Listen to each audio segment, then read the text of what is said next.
even going to get past the first question. What's up, Streamland?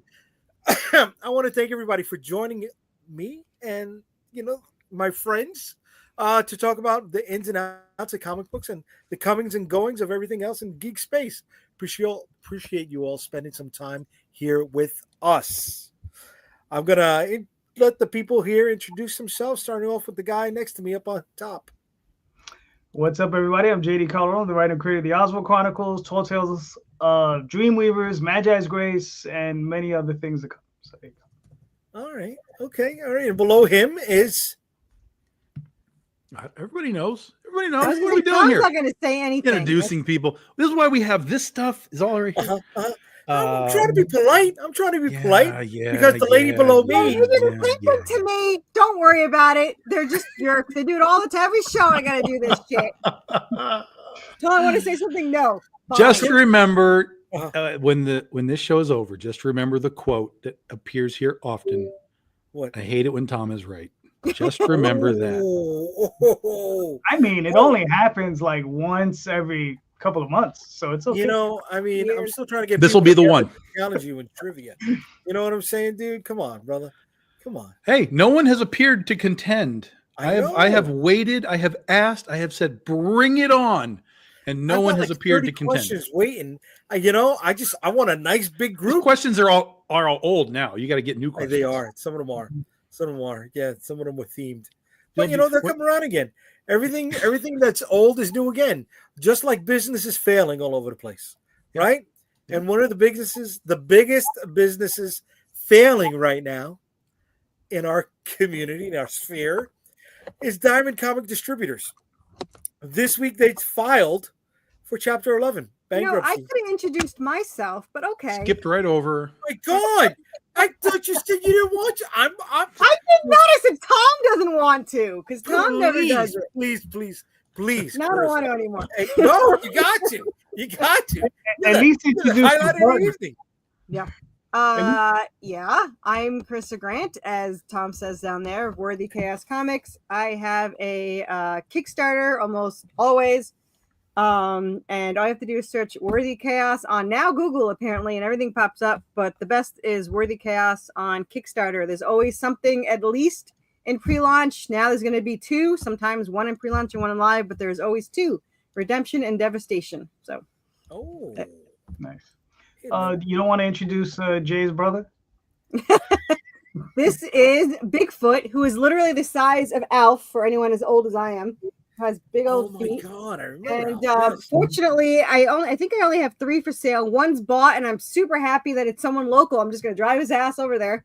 But yeah, he is an incredibly large, 3 foot tall, weighted. He's got weights like the beanbags in there, and yeah, he's an amazing handmade Bigfoot. So yeah, and from the same person that's done your previous So I have 2 makers. This is the handmade collectible ones. I also, these are the handmade ones. And then we have the commercial made ones, which are these. So yeah. But I have both. I always have everything. So this is commercial made. Actually, the handmade one is working on, I am starting it's Worthy Chaos Cryptids and Comics, and it's going to be a monthly subscription box of cryptids. Every month they get a new cryptid. So there's going to be several tiers. There's going to be the paper tier, the metal tier with pins and magnets and stuff. There's going to be the 3D printed statues, and there's going to be the mini plushies that are being worked on now. And I have enough cryptids on the list for 4 years, and I have enough made for the first year. So I'm working on it, and I'm getting all my pictures set up already. I have 3 people that want to do it, but I haven't advertised it yet. I'm waiting for my picture of my plushie. You're gonna be doing this monthly? Yeah, they sign up, and then every month I send them a new cryptid. Hold on. I'm sorry. You're gonna do this monthly on top of your 2 different launches, right? A month or every other month, right? So the Kickstarters are every other month. So, but it kind of makes it every month. There's going to be, right now is Devastation's live. And then after it ends, 4 weeks later, redemption. So February 17th. And then when that ends, 4 weeks after that, the next one is. So I do have some space in between. But there's eight Kickstarters this year.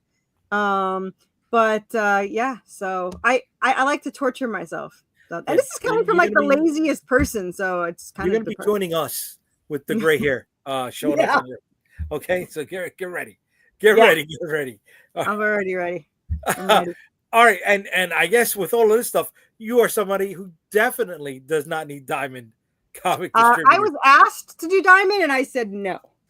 Really? I don't like Diamond. I don't like anything about them. I think you pay to advertise, and then they might pick you, and then I don't really care. I don't care about Diamond. So okay. I used to use Preview when I was a teenager. But I never used anything like to sell or anything. So yeah, no, I have no interest in Diamond. Okay. All right. And I know Tom feels just the opposite of you. He loves Diamond. I know. I could tell by the ears. Yeah. They're all perked up. Guy who voluntarily jumped ship. Yes, but the thing is that I didn't leave Diamond because for any specific these guys are terrible reason. I mean, I left Diamond just to see if there were alternatives to be able to create books and so on, and that's why we did Penny for Your Soul Kickstarter 8 years ago, just to kind of see what would happen. And so that's now been 8 years and we haven't been back to Diamond. Now I'm in Diamond now because of Antarctic Press. But Antarctic Press even is just reprinting, our old stuff. So it's not like there's new stuff on the market, right. But, I didn't leave because I was unhappy with them. When we were with them, everything was fine. We sold books. They paid us on time, whatever. But then we moved over to Aspen and there was 4 years there, 3 years there, where Aspen was kind of in charge of everything.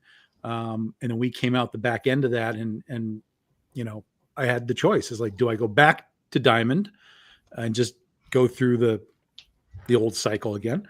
Or do I try Kickstarter and see if we can do it? And we tried Kickstarter and it worked and we just didn't look back. I didn't find really a reason to necessarily go back. I always had it in the back of my head, okay, at some point we'll go back. We had our 10-year anniversary. I was like, well, maybe we go back then. Nah, let's not do that. A few years later, so now we're on our 15-year anniversary. 2025 is our 15-year anniversary. I had originally kind of thought well, maybe this will be the year that I kind of take it back. But over the last couple of years, the distribution aspect of everything has gone so sideways. Right. With Diamond losing Marvel and DC, and then those guys getting picked up by other publishers or other distributors, Diamond floundering, and then the 2020 everybody's pencils down, and Diamond was like, "We're not doing books," and what the fuck, man, this is crazy. Okay. And now Lunar, even who's the heir apparent, even Lunar can't do shit right anymore. So it's and they don't take new accounts. There's no way for you to really become an account with them for now as they kind of go through their growing pains. But distribution is a disaster right now. Right. And we got somebody else who is also in Diamond besides Tom. Let me bring him in for the evening. Marvin, what's up, kid? What's up? Marvin? You made it, doing, brother. Just barely. Right. Okay. And listen, you're just coming in. We're about to talk about all things Diamond, which I know everyone here cannot wait to chime in on. 20 minutes, guys. 20 minutes. We'll get right through this and we'll get to something important. All right. So you already started to answer the first question that I had for the evening, Tom. But let me bring this up to everybody out here who's watching tonight. Okay. And the first question of the night is, where or when do you think that Diamond distributors went wrong? Was it pandemic, pre-pandemic? Or was it way back when during the distributor wars and choking pre-pandemic? I mean, it's way pre-pandemic, but the pandemic kind of really put the focus on them. Yeah, yes. The pandemic really just kind of made everybody think go oh shit, this is a fucked up thing. But the thing is it was even before the pandemic. It was way before. Sure. Oh, absolutely. Yeah. No, it's when Capital City and Diamond were both duking it out. Right. Capital City was the last holdout from all the other distributors. And to be honest with you, was it Diamond? It wasn't really Diamond. I said this a couple weeks ago. It was Image. Mm-hmm. Image Comics kind of screwed the pooch. because Capital City was holding on, and Capital City, I don't know, Tom, I don't know if you ever had the opportunity to work with them, No. but they were a far superior distributor than Diamond ever was. And I think if you talk to anyone who was around during that period, they will tell you the same. Well, but I don't think that that's really the problem, right? That the problem with the company, because the problem with the company is not that they signed these people. The problem with the company is that they didn't do anything once they signed these people. Right. Yeah, I mean, but the thing is where I'm saying is where things went south is Image, instead of going with Capital City, they did the correct thing for their business. They went with Diamond. It was for their business. They did the right thing. But the thing is, they didn't do the right thing for the business in general, right? Because what it left was just one distributor, just one option for everyone. And that's pretty much what destroyed, because they've seen declining sales ever since Diamond took over. Okay. Now, they could have righted the ship, right? Had they done things like update their infrastructure and their technology, right, Marvin? Yeah, I mean, that's another sore point, is that it's archaic, it's old, it's antiquated, that's not functional. It's you got stopgaps in the process, because most things are running through one or two people, and if one or two of those people aren't available or gone, what do you do? Like you have a service set up that you don't use. I mean, how long did, like, until Comics Hub came along, you couldn't order books through Preview's website. It took Comics Hub coming up and doing that thing for them to wake up to do that. Then they started doing a YouTube show after everyone else was doing YouTube shows. So it's like you're the market leader, but I mean, this is just a symptom of the entire industry as a whole, of the market leaders not doing what they're supposed to do. Yeah, but that's also the problem with just having one, you know, not having competition of any kind. Because if if it doesn't necessarily have to be Capital City, but if it could have been any other distributor, they would have at least pushed the envelope a little bit harder, right? And then maybe force Diamond to grow just a little bit in other directions. Right, but that's what I'm saying, is that Comics Hub forced them to allow orders from their website. Like they weren't interested in doing that. Well, it's like do something. It's like rideshare and taxi and limousine commissions. They thought they were the big gorilla in the room, and they felt they never had to innovate. And here's rideshare coming through. You got Uber, you got Lyft, you got all these other places. Yeah, it's Netflix and Blockbuster. It's all these things. Yeah. Right. So, Carissa, you said earlier you never wanted to go to Diamond. Was it because of any of these things that have been said, or was it something else entirely? I'm just lazy.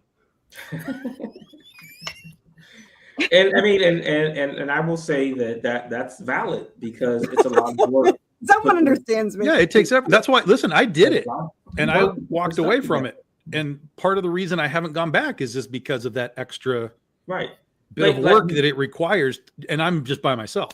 Yeah, you have a portal that you don't have to use it. So I mean, you're still filling out forms, pieces of, like, you're filling out it's digital still. It's not a piece of paper, but you're filling something out to send it to a person so they can get into the catalog. Why do you not have this set up on your portal, where I go log into the portal and I've already entered in this book once? There's a drop down, and all I have to do is put in the new issue number. That's it. Done. It's so bad. Yeah. Now, we're talking about the interface. But how about the public face? When you go to the website, when you go to the Diamond or the Previous website, it's nothing. It's nothing compared to their other websites like Diamond Select Toys and Iron Guard Supplies, right? It's easy to navigate, easy to get your product, easy to find out about the stuff that's coming through. Whereas Diamond, it's not. That's new stuff. Like you're still driving the beater. You just put new tires on. Yeah. They're not updating if they don't have to. Now, are those other two affected also by Chapter 11 or no? Yes. Yeah, it's all organization, but they're trying to move UK and the games to Universal. Okay. And I have no idea if Universal can handle this. We talked to those guys 2 years ago at Comics Pro. And they were gearing up to bring people on board, because they were just candid of them. So they serve Canada's games and comic shops. Right. I haven't heard from them since then. Right. And I don't know if you guys, Demetrius from they contacted him asking him, and he sent them data, and he never heard from him either. So I just like it's. Yeah, Demetrios was owner of Anyone Comics and Everyone Comics. He's been on. No, Demetrio from Black Box. Oh, Black I'm Box. sorry. No, Yes. I apologize. Okay, Yeah. different Yeah. Demetrios. Yeah. So, my apologies. I mean, But that brings up a it's- question, right? You're bringing this up because you're talking about Universal, but I want to know: will other micro distributors begin to rise? Right, and if so, is this something that any of you guys would be interested in? Carissa? Yeah, no, maybe so. Whatever it is, it sounds like work. So no. That's it. You hit it on the nail on the head, 100%. And this is one of the biggest problems with the retail side of things. Okay. Is it's not just then the work for all of us, the publishers and so on. It's that extra work for the retailers. Yeah. Retailers don't want that extra work. I know retailers who are already pissed that they have to go through Diamond and Lunar and Penguin just to get what they used to get from Diamond. Because it's extra work to go through all these different websites, different systems, whatever. I kind of look square-eyed, side-eyed when they say that, because you're ordering from multiple distributors for games. You're not just ordering from one distributor to get games into your store. Sure. Oh, I don't disagree, but I'm telling you, this is what retailers. Oh, yeah. I know what they say, but I'm like, whatever. Now, what kind of retailers are we talking about? The retailers? Comic book retailers, yeah. Comic book retailers. Are we talking about? They tell me that now I used to do it all in one place. Yeah. You do it all in one place. Now I got to go to Penguin for Marvel. Now I got to go to DC for this. I got to go to Lunar for these guys. It all comes from different places, different times, different shipping. Like they just don't want that extra stuff. And so if we're going to now say, oh, but Diamond's gone, but there's 5 distributors now for you to get all of these, indie books, whatever. But the thing they're going to be like, yo, I don't want this. But that's just regular retail. I don't disagree, but I'm telling you that comic book retailers don't give a fuck about like the real world of how business works. Like Jay's talked about this all the time. They want it simplified. And listen, comics are such a small markup item as it is. They're spending $2 to make $4. Like it's not an easy thing for them. I don't want this to come off like I'm anti-retailer. I'm not. I know the difficulties, and because it's such a fucking low markup business, the harder we make it for them, the less they want to engage in. I had somebody ask me if I wanted to go through them to be a distributor, and they said so, mostly because I have 17 made, so obviously you can do it monthly. 21 made, but anyway, so they were like, okay, we sell it for like $4.99.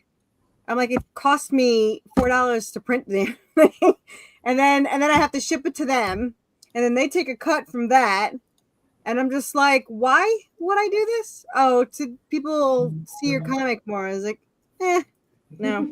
Well, I think the business model is explained wrong to you. The way this works is it's supposed to work is volume, right? So you're supposed to print a lot of books, like 3,000 or so. Yeah, get them, which will bring your unit cost down. Right. Which you see my room? I don't even have room for the shit I have. Yeah, but the thing is, what's funny is I don't know who you were talking to, but it's a good thing you avoided that, because a publisher will take all that on. That you wouldn't have to store it, warehouse that. An actual publisher will actually warehouse it, put it in the catalog for you, put it out, pay for the printing, and then cut you a check on the back end. That's how that works. Yeah, but if you wanted to do it yourself and you needed 3,000 units, again, you wouldn't store any of that. You would just send it to Diamond. Here's your 3,000 units. Take it and go. So there's nothing for you to store in that regard. You can overprint and have more, but whatever they tell you, you need to send us 1,500 units. Okay, there's your 1,500 units and you're done. Right. So yeah, that's how that works. But if we now have to do that with 5 different publishers, hey, here's a guy in the Northeast and the Southwest and and we have to do that 5 different times and send it to 5 different people, like it starts to become chaos. I mean, but it's still business, right? Of course, this is the business that we chose. But again, we're talking about minuscule amounts of money. I mean, we already have talked about how hard it is, near impossible, to make a dime on Diamond just in general. Here's this goes to all the stores. Everybody can order. It's all in one place. We still make no money. If all of a sudden we're now having to do all of this work 5 different times and we're still making no money, what's the point? Well, I think the big issue right now is exclusivity. The problem is that Diamond, the Marvel and DC are exclusive with whatever distributors they're with, whether it be Penguin or Lunar. And that's the issue, is when back in the day when it was 13, 14, however, God knows how many distributors there were, they all had access to Marvel and DC. So that everybody had their little areas, right? Like we had a distributor out in Hawaii. You had a distributor that covered the Northeast. You had another distributor that covered the South. You had another distributor that covered the I guess, I don't know, the Pacific Northwest, and so on and so forth. And all of them had access. But now, since they're all just in Lunar or these other places, it makes it difficult, right? Because now they're just dealing with a small slice of the industry.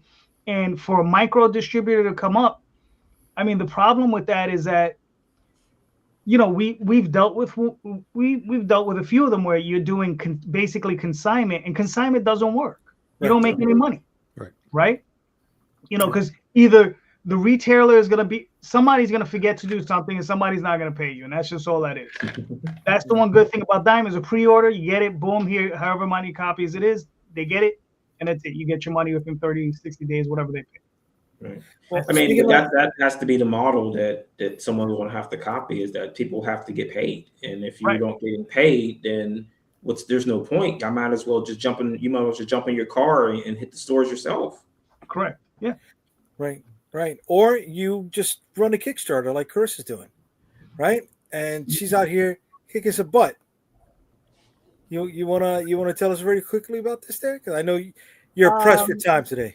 Spend a lot of money on a cover and people come. What I've discovered.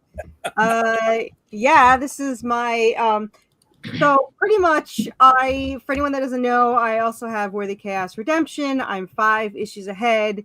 And if you want to know a smart model, it would have been to do 5 Kickstarters and made all my money back and got out of debt. But no, we started a new series, and here is issue 1. So I just like to make things difficult for myself. If you want to play the video, it's only 1 minute, unlike my other ones that are like 20 minutes because there's like 17 freaking issues. But... All right, here we go. You can play 300 times. Not by me.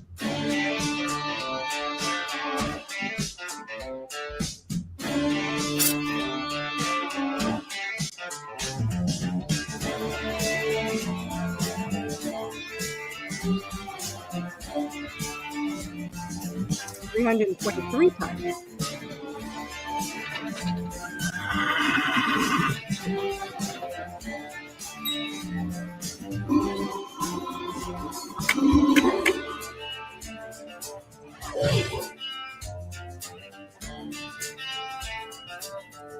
So this series is a little different than the other series. It's all the same characters, but the other one is a horror action, which is pretty much nonstop survival horror, keep going, blah, blah. This is more of a supernatural adventure. They hunt down these cryptids, and they're required to get certain items from them without killing them. So people can do interactive if they want to. You don't have to. It's not choose your own adventures, but people, and I've sold like 15 already, buy a journal.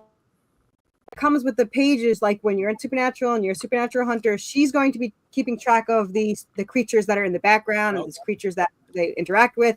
And if you buy this, the pages are free. And then every single campaign, you get those pages on whatever cryptids are there in that issue for free. As long as you buy the journal one time, and then you back that campaign, you get the pages for free.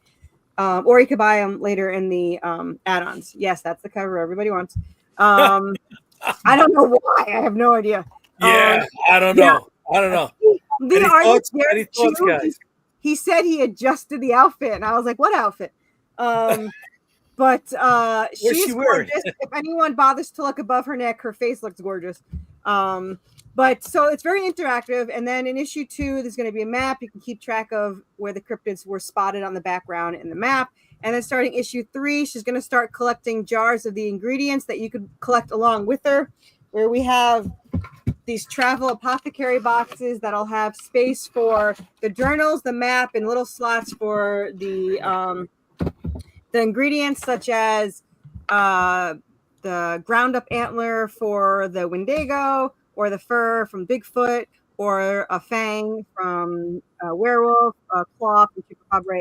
There's 20 ingredients that she has to collect over the time.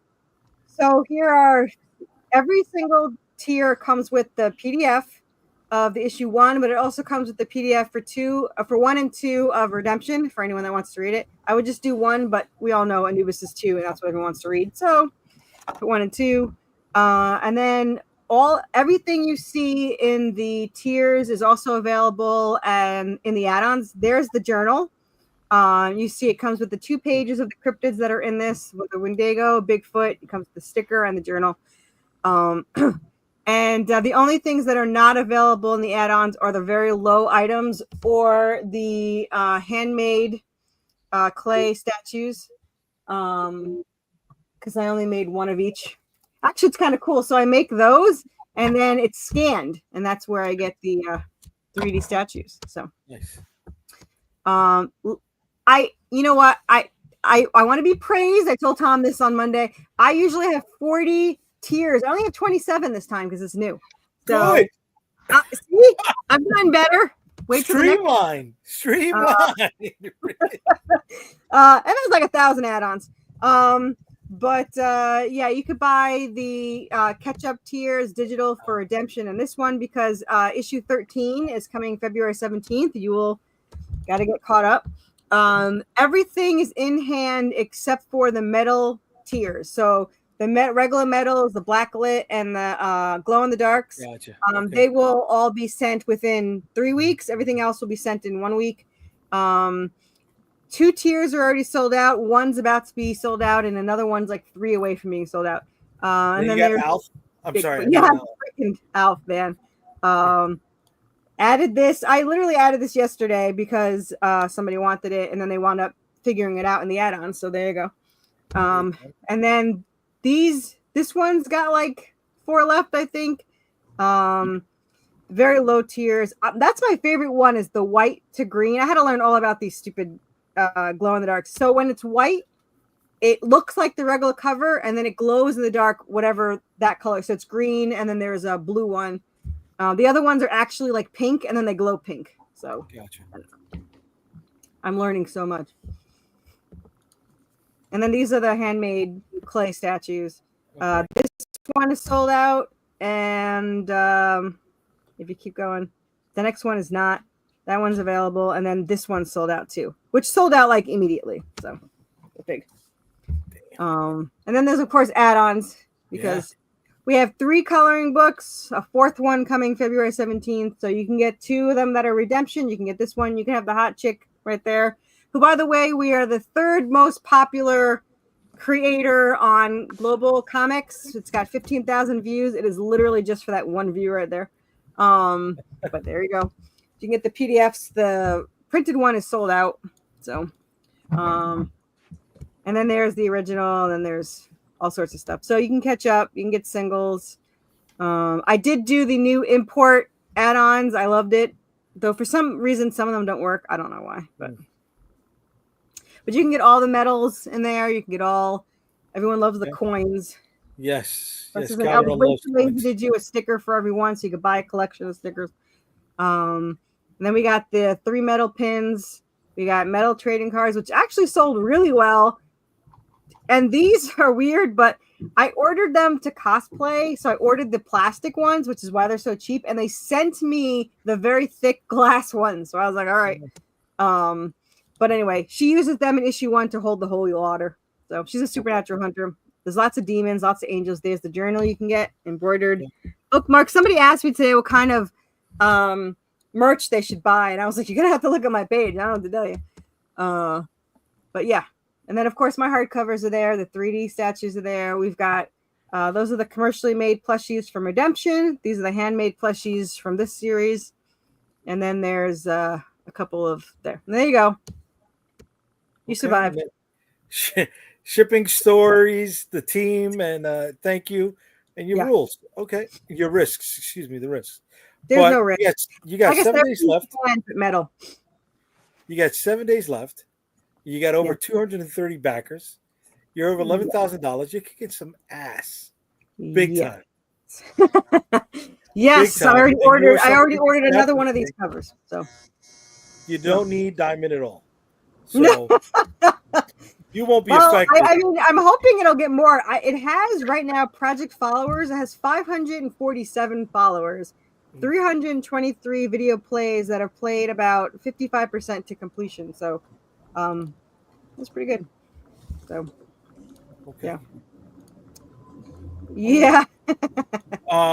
Whatchamacallit. All right. So look, our next question for the night is how will this impact smaller comic publishers? And we see for Carissa, it's really not gonna. But what about the rest of you guys? How's Diamond shutting down? Of course, Carissa is not a publisher. Carissa is a creator. Okay. There's a big difference. Yes. So if the question is how is it going to affect publishers, it's going to destroy them. If the question is how it's going to affect creators, it's going to slow some people down. But I think ultimately the creators will find their way to create, whether it's crowdfunding or whatever it happens to be. But publishers, as we understand them, some of these smaller guys that are already stumbling, it's gonna destroy them. Right. Yeah, I mean they've got no options now because Diamond will survive for 6 months to a year maybe. Yeah, this isn't like the switch is going off tomorrow, but if by the time Diamond is gone, Lunar is not ready to pick it up, it's going to be a big problem. Yeah, but Lunar's not going to take on the amount of publishers that Diamond has anyway, because what's to them? What do they care? Right. You're gonna have to start calling comic book stores on your own and sending them a PDF of it and go from there. Right. That's a good segue into the show that JD and I do. Yeah. We talk to retailers and they tell you what you need to do, but that's one of the pieces of advice they give us. It's like that's it. Sorry. Yeah, I got told that they're just like you call every one of them or you email them and you send them a PDF. And I thought about doing it really hard, and then I watched TV instead. So here we are. So I've got that list, and this is where it's going to go. Is that I'm probably going to put stuff like shift to something to ICV2 direct, right? Contact the stores and see who's in. Maybe I'll get 100, maybe I'll get 50, but I'm already going direct with some of them already now. So some of them will open the doors and say, "Okay, let's go," and some of them will be like, "Nah, I'm not interested." But this is not just going to affect publishers; it's going to affect the retailers too, because you're still not making everything you need to make on Marvel and DC books. Mm-hmm. You need those other niche books that people are coming in there like religiously to buy and put their money on. So if those books disappear, then you're carrying Marvel, DC, Image, and whatever else Lunar has. That's not enough. Yeah, and we had a retailer tell us that half his business were indies. Yes. Yeah. So it's not everyone is just primarily Marvel and DC, right? Especially the way you build up your store, and that's the problem that's happened with Diamond. But just to answer the question, is it going to destroy publisher? Yeah, it probably is. You understand? Depending on the publisher. The thing is, and here's the other thing.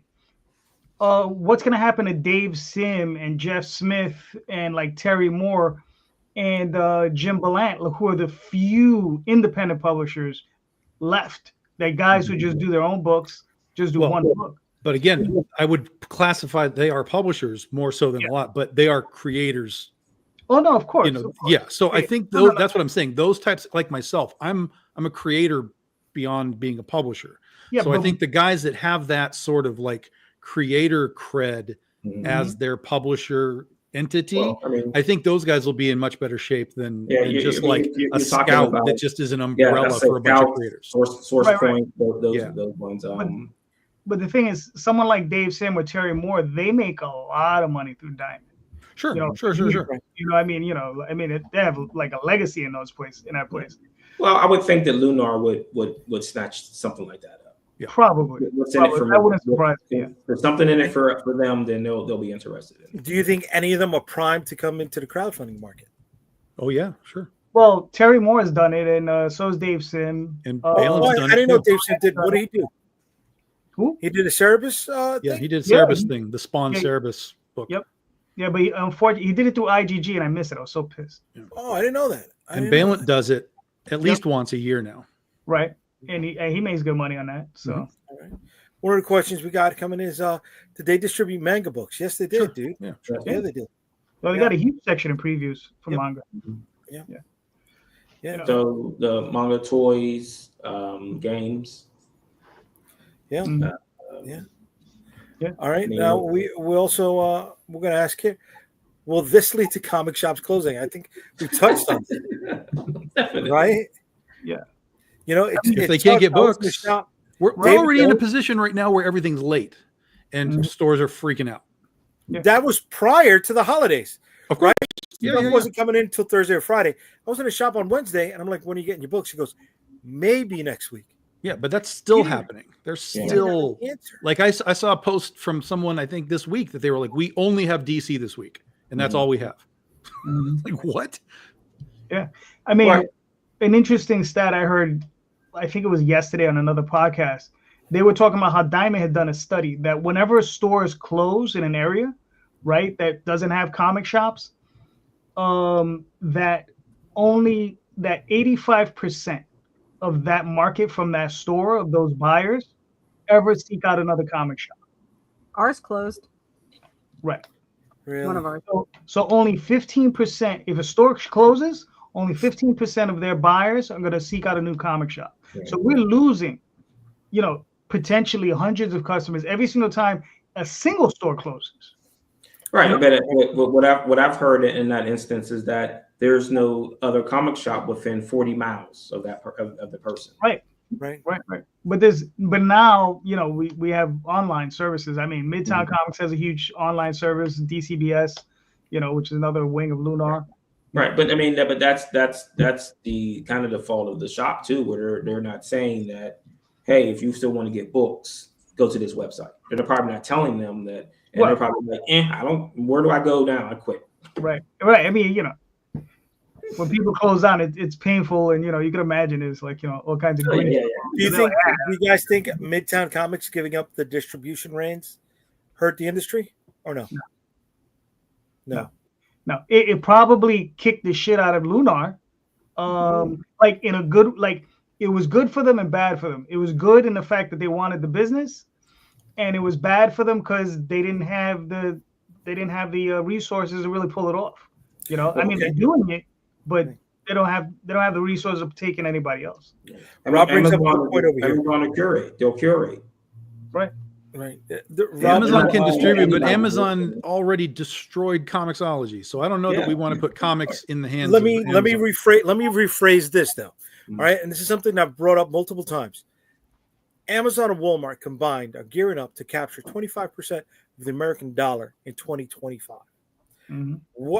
Who's to say these publishers don't go right to drop ship with Amazon and avoid the entire middleman?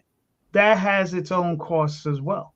It does. They're giving up 33% of cover price as opposed to 60. Well, and I know there's some additional. I've never been through it. I don't know the exact material, but I do know there are other costs. Like there, yes, I know to store the product in an Amazon facility, you're paying storage fees as well, which come out of your bottom line. Things like that. Yes. Like trades, it'll work for trade, but not for single work with trades. Well, the thing is, here's the thing though. You can't even put into Amazon a full barcode. Does anybody know that? I didn't know like that. On a comic book issue, the full barcode, like there's the partial barcode and then there's the extended that has extra, like the issues built into it. Right. We tried to start selling single issues on Amazon many years ago when I was Jesse James Comics, and they were like, put in your barcode. I'm like, da-da-da-da-da. They're like, that's not a barcode. I'm like, what the fuck are you talking about? It's like right here. It won't take the full barcode. Now they may have changed that recently, but it would not accept that full barcode. We had to actually call them and say, "This is what we're trying to do," and they're like, "Oh, well, let me fix this for you." And I'm like, "You want to do this one by one for thousands of books? Like, what the fuck are you talking about?" So if they haven't changed that, then I don't know how you would even list a comic book, not an ISBN number, but a comic book, barcode thing. I don't know how you would even do it. Well, another way, the other stuff, right? Yeah, another way you can go about it, if you were inclined to do it this way, you can always go through KDP and right. Go that route where you would just upload their files and then they would just print them. They print the books and then ship them out for you. That's another way of doing it, through Lightning Source. Yeah. That would be the other way to go. I know a lot of publishers are doing that. I think Stephen Bissett is doing that currently with his stuff. And I forgot his name. But is another like famous old school artist who's doing stuff like that, where you can just order from Amazon, you get it, they'll print it. And, the last book I got from them looked good, so I'm hopeful. Because for a while, the books were looking kind of... I sold 70 digital copies. I sold 70 PDFs of the $5, and then I sold a bunch of the other ones. So digitally, I sell a lot. Digital market gets no bump, David. You know why? Because if we're struggling to create a comic, you're going to struggle to create a digital book. It's as simple as that. And there's no money in digital comics. So unless you're selling thousands upon thousands of digital comics at, $3 or $4 a piece, there's no money in digital comics. So no. Well, Carissa just said right now she made almost $350 in digital on her campaign. I always sell a ton of. I've sold digital like that too on my campaign. That's like $300. That doesn't pay for a cover. Like, no. I mean, there's no money in digital. There's no money in digital. If it adds to the bottom line, isn't it worthwhile? I'm not saying don't do it. That's not what I'm saying. But he's asking if there's going to be a bump in sales for it. And I'm like, no, there's not going to be any bump because I sold of that. $650 worth because of my tier. So I'm just offending Chris the whole night. I feel so it's just like, you're never coming on my show, motherfucker. I crunched the numbers on my last campaign, and I actually sold $1,600 worth of PDFs. Nice. So it was actually about 25% of the entire campaign. So it was, So I mean, there is some money to be made, but it depends on how you structure it and whatever, So okay. I love the not printing shit. I mean, the ship it. Yeah, I don't. He's like a total minimalist, right? Yeah. When it comes to the book itself, but when it comes to the Alf and the clay, she's all in. I am all about the merch, man. And I have some creators hate it. Travis hates plushies, and I'm just like, I have a huge following of my plushies, so yeah, bite me. He's got his ways of handling it, and it works for you. We know it works for you, brother. We see what you put out there all the time. If the consumer can't get a physical copy, then a digital copy. No, but you're missing the point, David. If they can't get a physical copy, it's because it doesn't exist. Because the publisher can't make it anymore. This is the point. Like if Diamond is not going to distribute my book, I'm not going to make a book. Because how do I sell it? I have to have an actual selling point. I can't just sell a digital book because there's no money involved in that. That's the thing. It's like if I'm a guy who only sells through Diamond, and Diamond's like, well, we're not doing this anymore, and I can't go to Lunar or Penguin or somebody else to sell my 1,500 units of a book, then which is where I make any sort of money back. Then I can't actually make the book to even turn into digital because I would be hemorrhaging money. If it cost me $5,000 to make a book and I make it and then it's digital only for $4 a copy, I have to sell thousands to make any money on that. So there's absolutely no way to do that. Like none, zero. Well, I mean, I don't know. I think there is a way. I just think it's a way we haven't explored. Because I do talk to people, and there's some people say they make actually a lot of money digitally, but they're using different ways to do it. I mean, they're selling on Amazon digital books. and they're just doing things. They just have a different business model than we do. Now, music is different though, David. And again, those are creators making their own stuff together. I have to pay an artist. I have to pay a colorist. I have to pay a letterer. I have to pay a cover artist. I have to pay these people to do this stuff. Yeah, music but is these guys got to pay. different. They got to pay. Those that do instrument, the background music and stuff like that. The biggest difference with them is you can hear a song over and over and over again, right? You could remix it. You could sell it different ways. And there's You're only going to read a comic. And there's tons of places to get the music. There's not tons of places to get comics. That's correct. But you can remix a comic book many times. This is true. You can. This is true. I know. I've done it. I'm 100%. I agree with you on that. Yep. Yes, Calderon is master of the Criterion Collection for his own comic book catalog. Yep. Marvin, let me ask you, brother. I know you always, not always, for the last 2 years, you've been headed out to Comics Pro. Has anything been said about that? And is it going to be in February again this year or not? Yeah, well, it's in California this year, and Jen King said anybody who can get there, make sure you're going to get there. I mean, they're going to have a virtual portion of that. So if you head over to the Comic Pro site, I don't know if they have signups yet for non-retailers yet, but I would suggest, because this is going to be a big topic, and people are going to be figuring things out. Like I said, is that ICV2 is out there. I know that Comics Hub was supposed to have a publisher portal. It's not up, and it hasn't been up. But I know Stu was talking about a publisher portal for Comics Hub where you can market to retailers and the people who go to the shops. Well, they're behind the 8 ball though at this point, right? Because people have to start like Managed Comics. I talked to Managed Comics this last year too about it also, about having a publisher section, and they were batting it back and forth. So I need to get back in touch with them too. So this is the ICV2 Direct Publisher Hub, yes? Yeah. Yes. And right now it has board games, trading card games, comic books, and graphic novels. So if we check out the comic book section, this is how they're breaking it down. All right. Look what's on that top row. Oh, snap.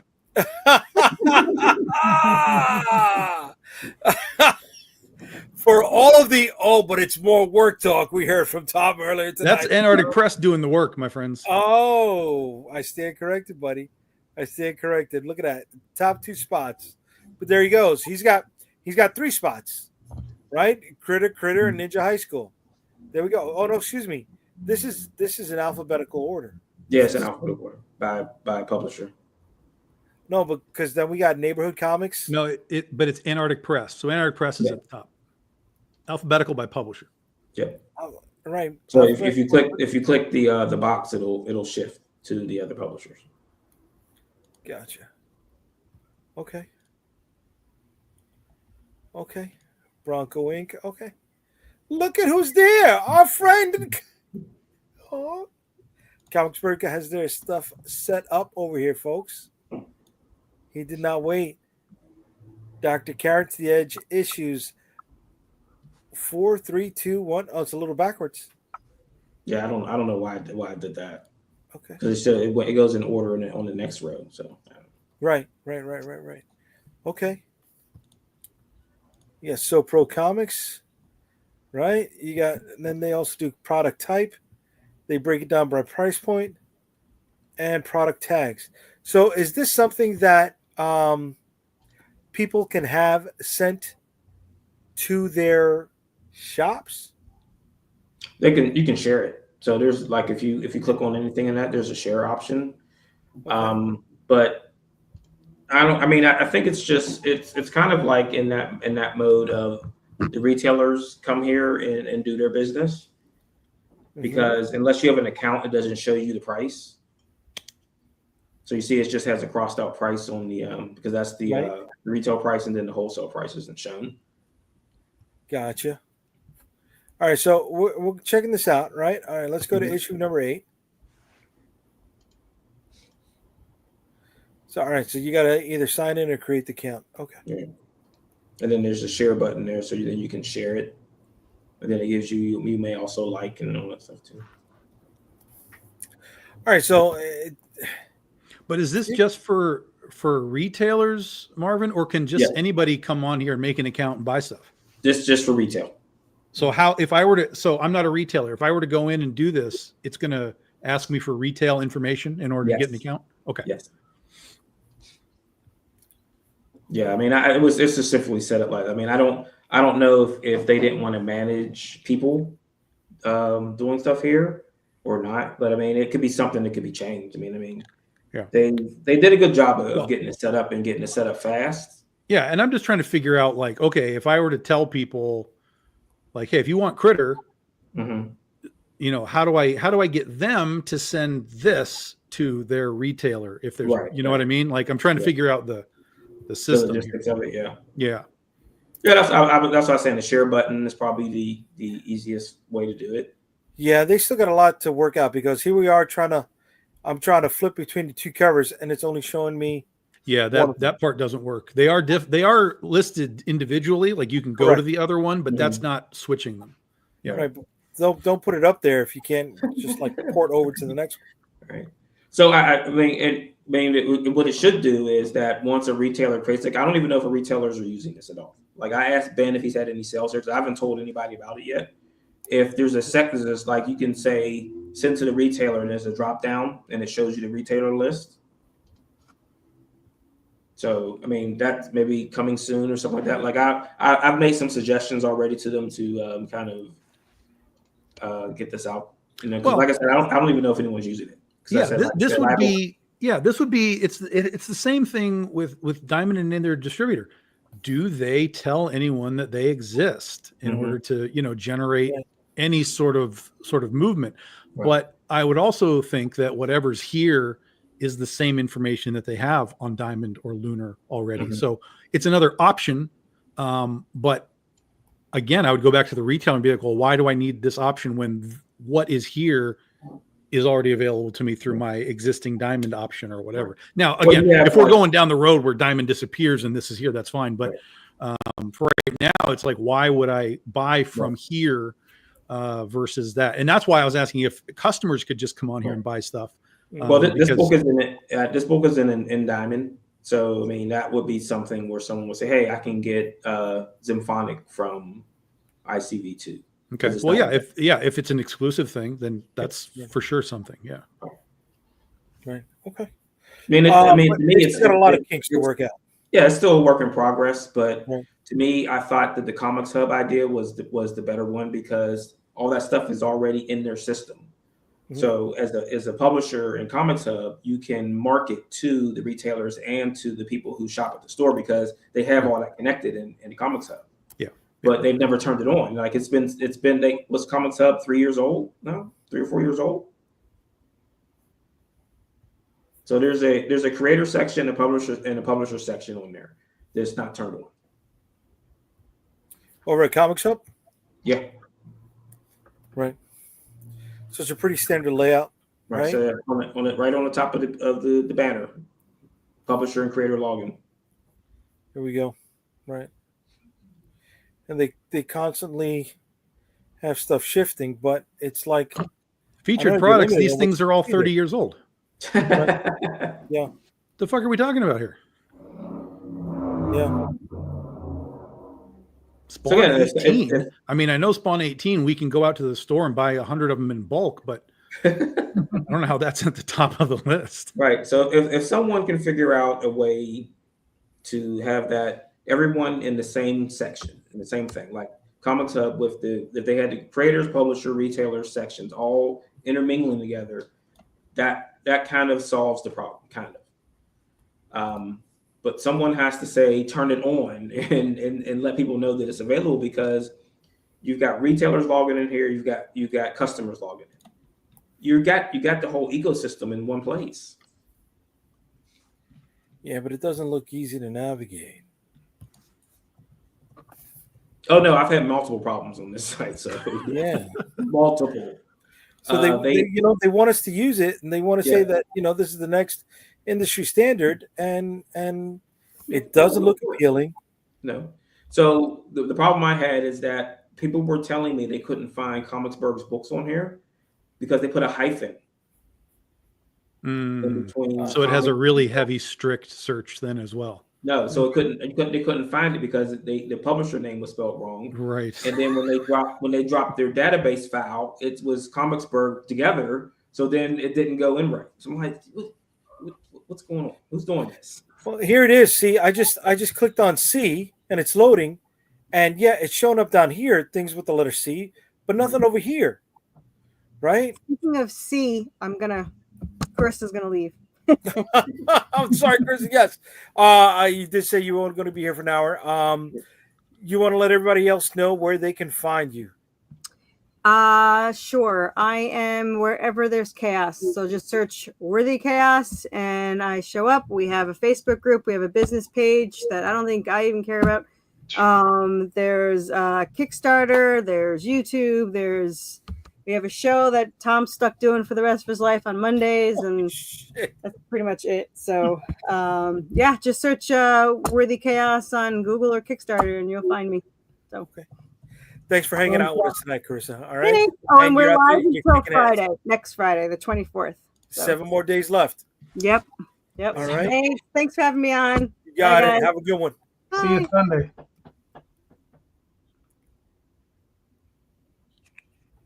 All right, so then we got people chiming in over here. All right, if Diamond goes under and we lose AP in shops, nothing really changes. It's Kickstarter like it has been for the last 10 years, right? Retailers are not going to order from small press publishers separately.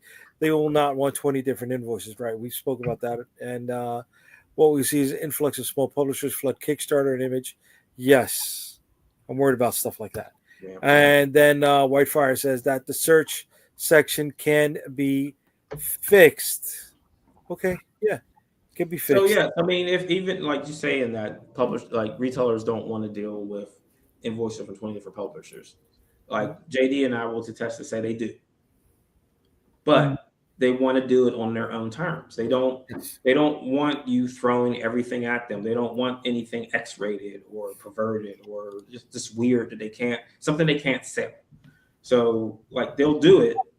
They just want to do it the way they want to do it, and everybody's not going to get into that game. Like Jim King keeps telling people, like you have to build relationships, and that's all we've done is build relationships. Right. So, I mean, I'm confident I'll get 100 stores. It's not a lot, but I mean, it's what we'll get. Right, but I mean, at least with 100 stores, that's a base. Yeah. You know what I mean? Then eventually it'll be 110, then 120, and so on and so forth. Mm-hmm. But I mean, But here's the problem, though, is maintaining that many relationships is a pain in the ass. Yeah. That's a full-time job. Like that's like, you know. Well, I just won't come on this show anymore. That'll save me time, right? Yeah, we work direct with stores for our entire existence. So I'm not saying that they don't do it, but it's a small percentage that are willing to do it. Right. And then, like we just said, like each one is going to have their own individual way of wanting to do it, and so on and so on. So if you're just one person or two people trying to, run this and try and like, okay, we got 100 stores. What are they buying? Like 3 copies each? Like, what are we talking about? I mean, it has to be a significant purchase, I think, is sort of the key, right? And I don't know what your orders are. I mean, tell me if I'm wrong, but a lot of times I would assume that most stores are going to be like, yeah, give me like 5 of that and 5 of that. And if it's 100 stores, you've sold 500 copies. Mm-hmm. We can, and again, there's nothing wrong with that. Put it in stores, get people to see it, and hopefully you can grow it. Like certainly, but that just sounds like what we can do on Kickstarter alone without that extra effort. Again, it's all the effort, and we've talked about this on these shows before. It's all ROI. It's like I want to do an Indiegogo second chance, and I'm like, yeah, do it, of course. But remember the ROI. How much effort and time are you putting into it for what you're getting back? Is it to you valuable? And if that's to you valuable, Marvin, then that's great. Keep doing it and keep making it work. But our numbers have gone up. Like, I mean, it's not we're not cracking. Hey, someone's going to put in 100 issue. We're talking 50. 60. Well, certainly not. No, we don't do that. We never did that. But we would get like, maybe 500 stores to buy 8 copies or something. We'd have some semblance of a 4,000, 5,000 print run, and it would make sense to do. But again, that's through Diamond, and that was the easy, direct, everything's in one place thing. To go and get 500 stores again to do it. I mean, we've been marketing ourselves to Diamond ever since we left, to retail stores ever since we left Diamond. We, during the pandemic in 2020, when everything stopped, sent out over 100 packages free of charge to retail stores saying, guys, you need books. Here's a whole bunch of shit. Trade paperbacks, variants, I saw your message in the group. What's that? I saw when you posted in the group about yeah. But the rest of these people haven't heard it. So we sent out 100 packages on our dime, no charge of anything. We even paid for the shipping, the whole thing. Here's stuff. When you need more stuff, tell me. We can work with you, blah, blah, blah. One of those ever got back to me once things got back up and running again, and everything's back to normal. One of them was like, yeah, give us more stuff. Everyone else was like, well, we don't need you anymore because everything's back to normal. That was the problem. Like once they got their Marvel and DCs back, they were like, most of them. But like I said, we captured 250 stores all together. And I mean, it's not a lot, but it's a significant number that keeps us floating. What do you mean it's not a lot? Ask me how many stores I captured. How many did you capture? You didn't get any one comics? You're doing good. No, I do have a few of those. Right. Yeah. So we're there. But that's that's local. That's the own your block scenario, right? Pick the 4 stores that are close to you, right? Which are the 4 corners of your block, and make sure you got your product in those stores. Yeah. We already talked about it before. Is that the Marvel DC Image stores are not going to survive in this book. No, you can't. It's not about people continuously saying they're not reading Marvel DC continuously. So if that's all you're bringing into your shop, you're in trouble. Yep. Right. You got to diversify that portfolio. Yeah, right? I mean, Marvel and DC are the top of the heap, but at the same time, we all can see that their sales even are dwindling too. Mm-hmm. So, what?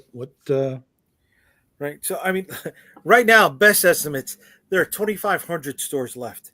Yeah. Right. If Diamond shuts down completely, right? Well, I hope they sell. They definitely don't have the money to rebuild, but if they shut down completely, what are we going down to? 15. You're going to lose 1,000 shops. That sounds fair. Okay. That sounds fair. So if that happens, my last question then for the night is: if we lose 1,000 shops, will the industry ever recover? But the thing is I think we were talking about this before we came on the air. Is like, which industry? Right, the industry we're in through Kickstarter or whatever, we're going to be fine because that's what we've been doing and we're going to continue to do it. Right. The direct market, it might be a little screwed. It may recover, but I don't think it'll ever reach the heights that it once reached. Never. But I don't even think it'll reach like 80s heights. Like the heights were the 90s when we were at the speculator boom. That's long gone. Long gone. The 80s. Look, I mean, the 80s. I mean, we had the black and white boom, right? Where you had individuals like us selling 40 and 50 and 60,000 copies. I mean, for Jim Lee and Todd McFarlane to sell 1 million copies, that's not really a stretch, them coming off of X-Men and Spider-Man. But for one of us to come out of the gate, brand new, nobody knows who the hell we are, and we sell 40,000 copies or something, that's a stretch in any market. So, I mean, and I'm talking about us. Like, forget those guys. I mean, I don't think we'll see those. I don't think we'll see those halcyon days ever again, unfortunately. Right, but then somebody bought up cons. You're going to have downstream effects on that because people who are affording those cons and having multiple tables at their shows are comic dealers. If they don't have comics to sell, they're not going to go. Yeah, well, they're selling Marvel and DC though at those shows primarily. But they're selling old books, so eventually, they're recycling the old books. Yeah. So you're just recycling books over. Like eventually, that's gonna turn it in on itself. They're selling the collection of the guy that bought from them last year, this year. That's right. There's only so much saturation of selling old issues. Listen, I'm going to say something that's really weird. This shit is not hard to find. Mm-hmm. If you want it, it's out there. You may have to pay a little bit of money, but it's out there. It's not hard to find. And at some point you reach a saturation point with back issues where everybody's kind of got what they want. And you need the new stuff to generate an interest in more back stock. So that's not to say back issues will like collapse or anything, but you'll see prices come down a little bit because everybody's got Wolverine 181 or Hulk 181. You know, I've got it. Well, instead of 10,000, now it's 8,000. You know, whatever. Right. But then the other point of that is that if there's less dealers at the shows, what happens with the shows? They're going to raise their prices. So then you're going to lock creators out because they can't afford it. Yeah. Everything is going to go downstream. But the thing is all right. Here's the big problem with comic book conventions is that they've been taken over by corporations, whether it be Repop or what's the other big one that's out of Canada. The guy that took over Boston. Which one? Fan Expo. Fan Expo. All they've done is raise prices every year. Every year. There's a new one. Fan X is a new one. Yeah, it happens there. Even C2E2 has now bumped their prices again. And the thing is, I've heard from other people saying like, okay, like they went to a zine show and that zine show had $50 tables. And then like 2 months later, there's a comic book show in the same spot and there's $300 tables. I was like, what the hell is that? Right? Overhead. It's just their overhead is ridiculous. Well, it's overhead, but also some of that overhead is like, well, we're bringing in the cast of The Office. That's your overhead. The overhead is the Chevy Chase and people they bring to these shows. That's your overhead. Yeah. Well, Chevy Chase at Comic-Con? He's at Steel City almost every year. Oh wow! Oh, that's funny. Really, I didn't know that. Does he live there? No. Oh, okay. That show that they bring people from out of state, and when they have multiple stars in the city, they can bring into that show every year. Mm-hmm. They've got like the cast of what show was it? The Office. Hold on. Pull up Larry's thing again. All right, so look, everyone's milking the same cow. The cow will run out of milk. That's right. Then we drink the blood. Damn it, that's what's left. Yeah, but see that doesn't even make any sense because this has what he just said has nothing to do with comics. It has to do with entertainment across the board, movies, TV, everything is sucking the teat of entertainment. So you know what comics has to do though is comics has to become entertainment again.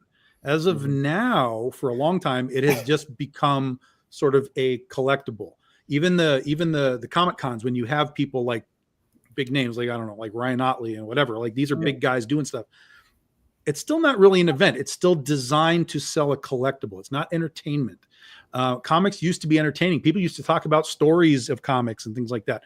And we don't, and they still do, but not as much. But we see that more in the movie and TV side of things. They talk about the entertainment of The Boys. They talk about the entertainment of Marvel movies and whatever. Because those things are 4 quadrants. That's right. And we're not.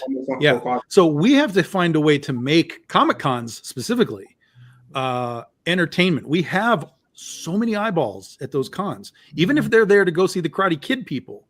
We have their eyeballs as they're walking down the aisle to go see the Karate Kid people. Mm-hmm. So we have to figure out a way to make the comics an entertainment value to to the general public. We can figure out how to make it, but we can't figure out how to get it out there to the greater public. The marketing side of comics is what's missing. Yeah. Right. All right. So here in New York, in Westchester, where the X-Men are based, the X-Men 97 cartoon was on Airbnb. Through Airbnb, you can sleep at the X Mansion. They had a whole thing set up. It looked great. It looked like it was illustrated right out of the cartoon. I didn't find out about it. I didn't find out about it until the last 3 days that it was going on. Right? Where were you promoting it?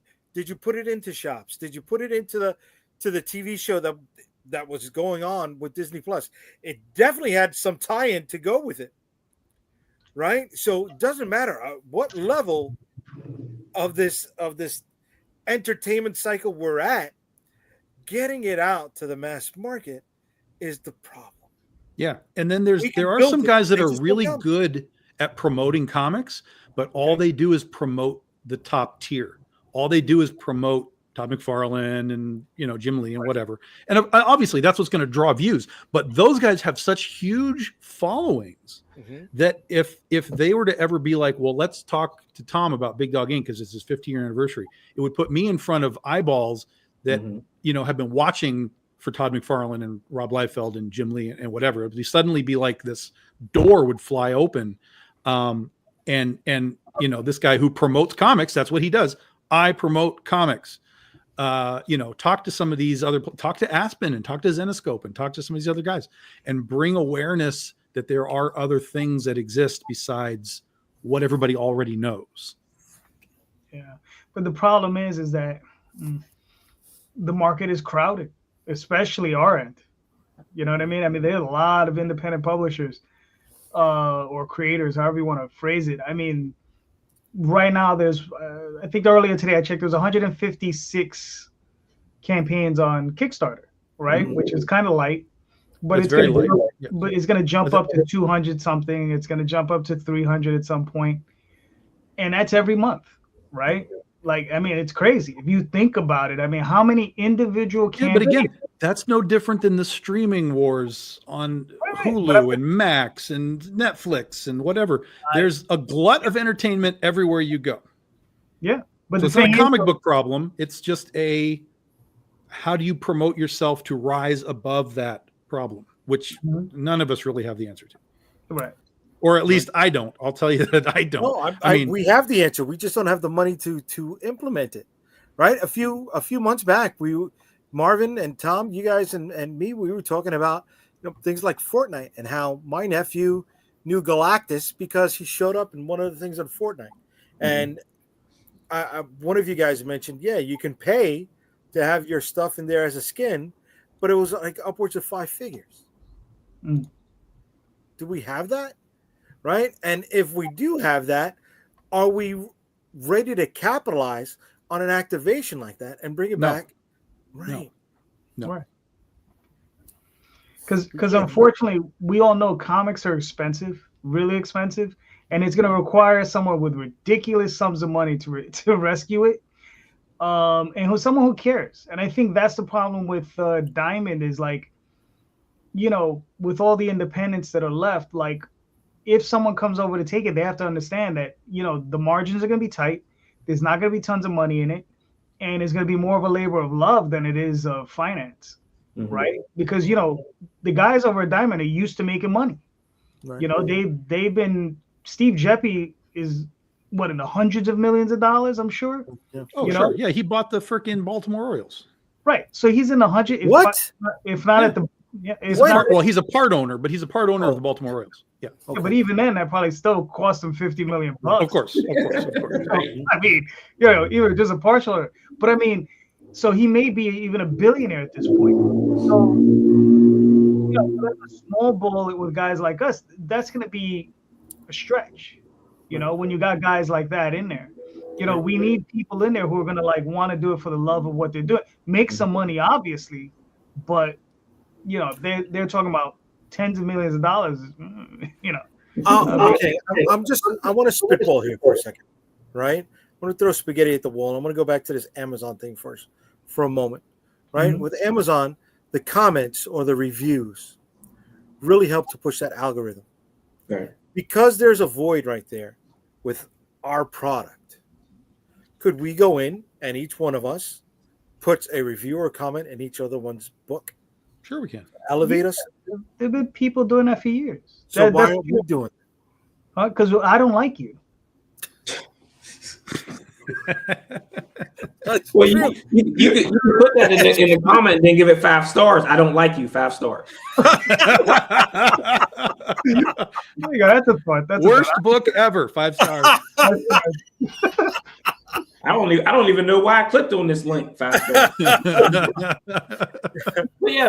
but here's the thing about that is that how many times have you seen me post in the group saying that if we all were to do all this stuff together, it would work, and people will do it for 2 weeks, and then everybody's like, meh. Yeah, right. It's the consistency of it, as with anything. Yeah, sure. Yeah, right. But you saw when I posted on was that Tuesday about Diamond, that was my most liked post in the last 6 months. Yeah, what you have to do is whenever you posted something to Amazon, you would have to send out an email saying, activate everybody. I need you to click this link and give this a 5-star review. Just go. Yeah. And hopefully if you send out 1,000 emails, you get a couple hundred that are willing to give you a 5-star review. But that's a one-time thing, right? No, you do it every time you post something on Amazon. Right. And then hopefully you get it, that pushes you into the algorithm where other people find you and you get real, you know. Well, there used to be a website for that where you would like create a campaign with a link, and then you would get people to sign up for it, and then on a certain time, a certain day, it would email everyone and say, "Now, time to do what you signed up to do." I think it doesn't exist anymore, though.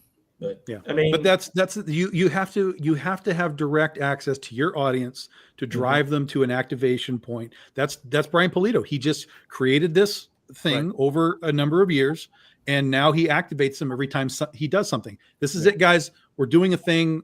You know, go be part of the thing, and he'll get 1,000, 1,500 people right off the bat to just be like, whoop, we'll dive in.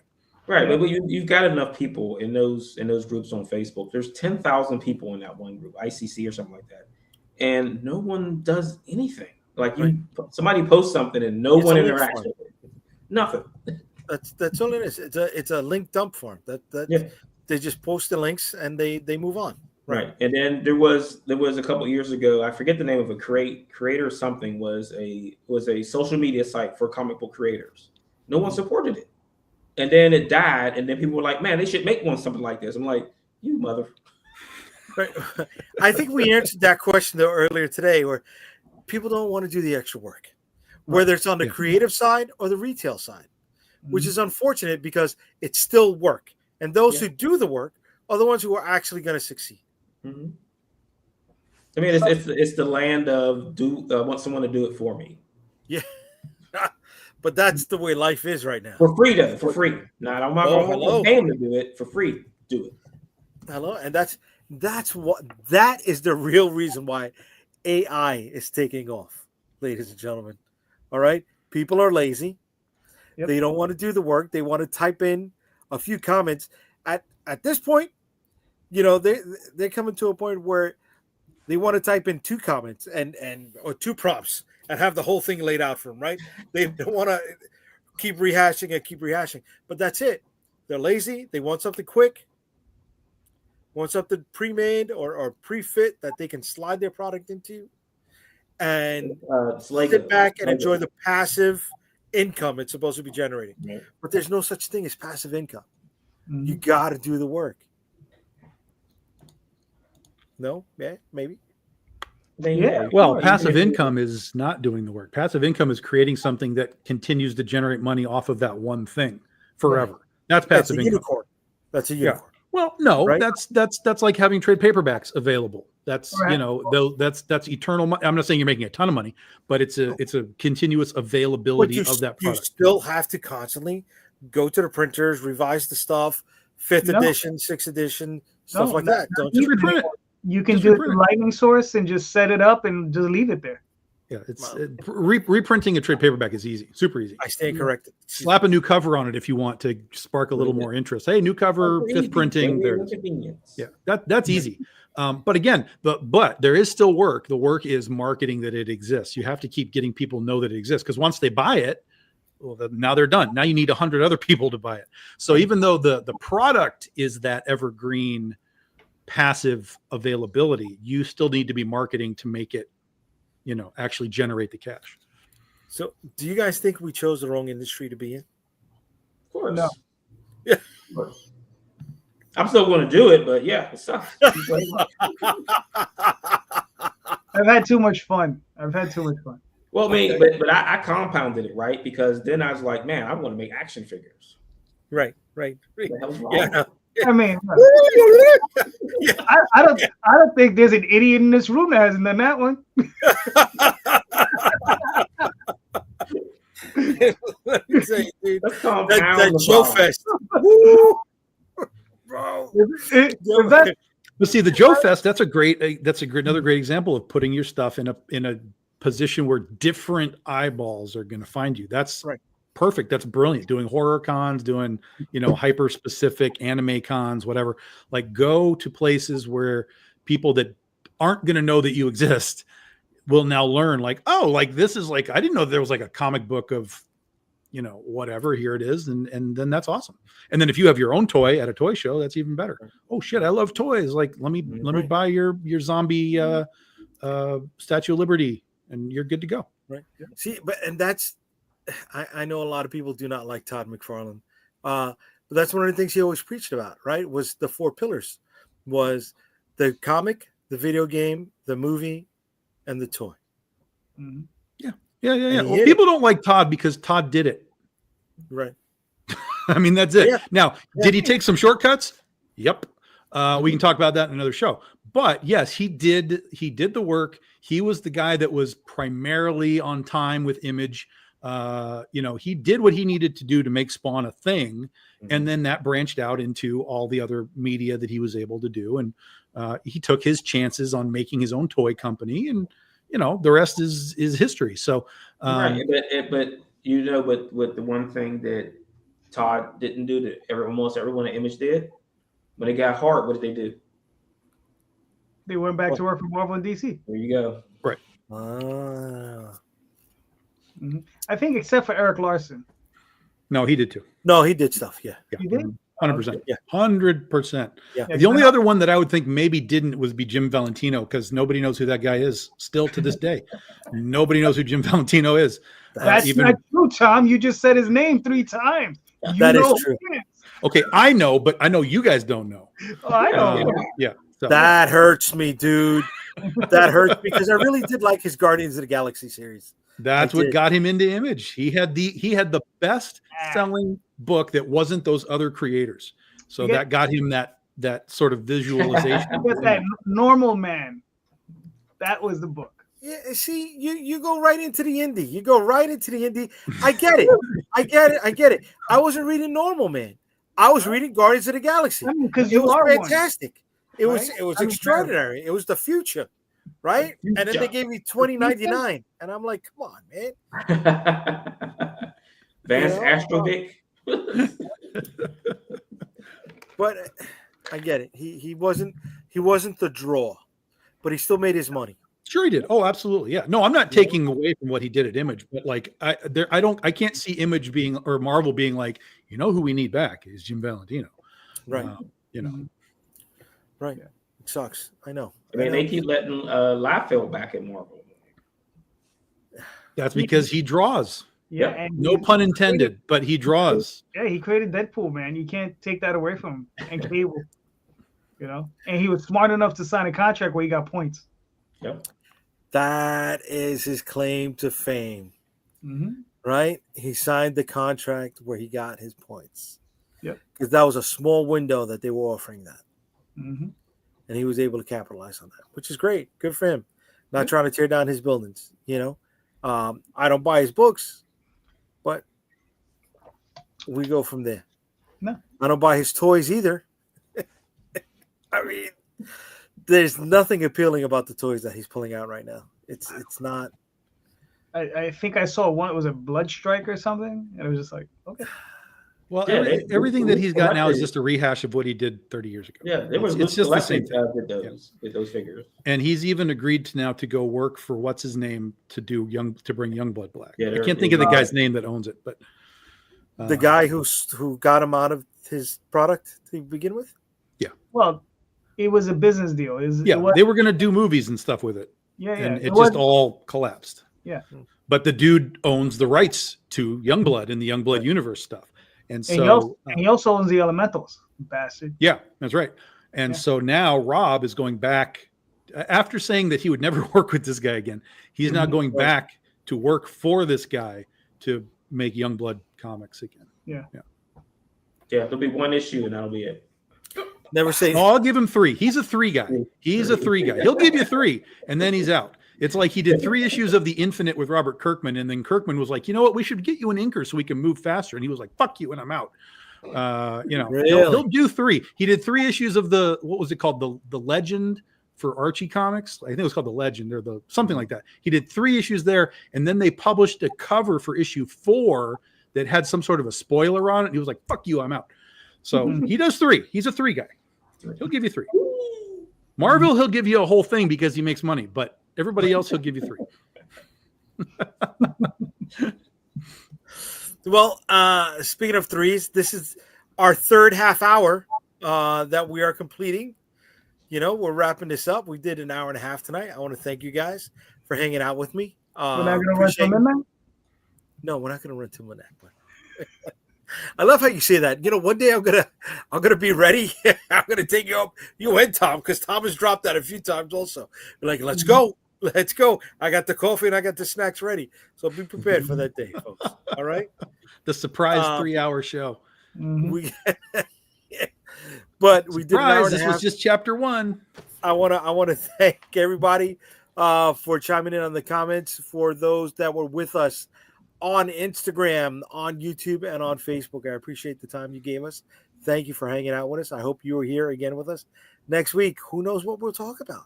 All right. Before we get out of here, Tom, let everybody know where they can find you. BigDogInc.com. Follow us on the Facebooks and all those things. That's where we're at. We're launching Critter a week from tomorrow. So we'll be at Comics and More in Madison Heights. We're doing a special launch party at the comic store down there with Chris Brown. Nice.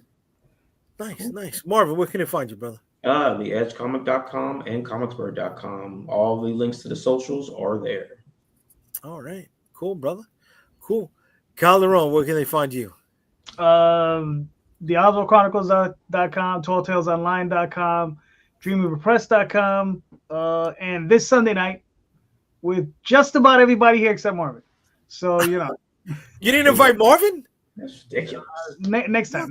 Sorry, Marvin. You're Sorry. such a guy. He'll message me like, you want to be on the show like every 6 months. Oh my God. Well, wait, you got your own private time with him though, right? Well, we got I swing in for a cameo every once in a while. Yeah, every now and again. Sorry about that. I'll get you. We got a packed show this Sunday. I got 8 people on. So Holy crap. Let's see if everyone makes it. Yeah. On purpose, or did you fuck up? I fucked up. Okay.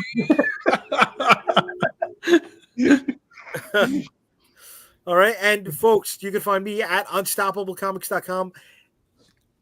You will also find me in April at the Industry City Comic Fest in Brooklyn, April 25th and 26th. You'll find me at Joe Fest in Augusta, Georgia, June 20th to the 22nd. And you'll find me at New York Comic Con in October, Columbus weekend. I will see you guys next week, or I'll see you on Sunday at Calderon Show. Come hang out. All right. Later, everybody. Have a good night. Bye. Thank you, everyone.